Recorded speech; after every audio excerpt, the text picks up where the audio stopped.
فرعون کی بیٹی کی خادمہ۔ حضرت ابن عباس رضی اللہ تعالی عنہما فرماتے ہیں کہ رسول اللہ صلی اللہ علیہ وسلم نے فرمایا کہ معراج کی رات میں نے پاکیزہ خوشبو محسوس کی تو میں نے پوچھا کہ اے جبریل، یہ عمدہ خوشبو کیسی ہے؟ جبریل علیہ السلام نے فرمایا کہ یہ خوشبو اصل میں فرعون کی بیٹی کی، اس کی خادمہ اور اس کی اولاد کی ہے۔ خادمہ اس کا کنگھا کیا کرتی تھی۔ میں نے اس حال میں پوچھا تو جبریل علیہ السلام نے فرمایا کہ ایک دن وہ بیٹی فرعون کی بیٹی کی کنگھا کر رہی تھی کہ اس کے ہاتھ سے اچانک سے کنگھا گر گیا اور اس نے کہا بسم اللہ۔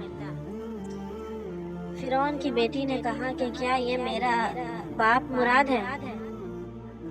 اس نے کہا کہ نہیں، بلکہ وہ اللہ جو میرا بھی اور تیرا بھی بلکہ تیرے باپ کا بھی رب ہے۔ فرعون کی بیٹی نے کہا کہ کیا میرے باپ کے سوا بھی تیرا کوئی رب ہے؟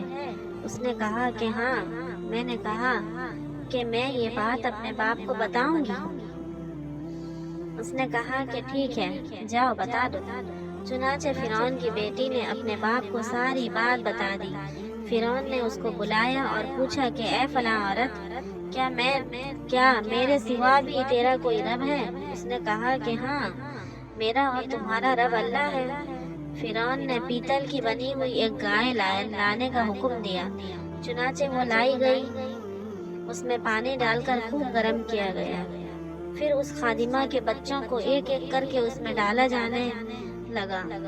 خادمہ نے اس دوران کہا کہ میری ایک خواہش ہے۔ فرعون نے کہا کہ تیری کیا خواہش ہے؟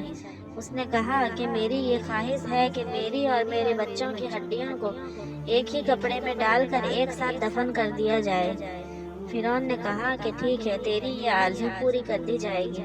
چنانچہ اس کے بچوں کو پیتل کی اس گائے کے اندر برابر ڈالا جاتا رہا، یہاں تک کہ اس کے شیرخوار بچے کی نوبت آئی تو ماں اس کی وجہ سے بے ہمت ہونے لگی۔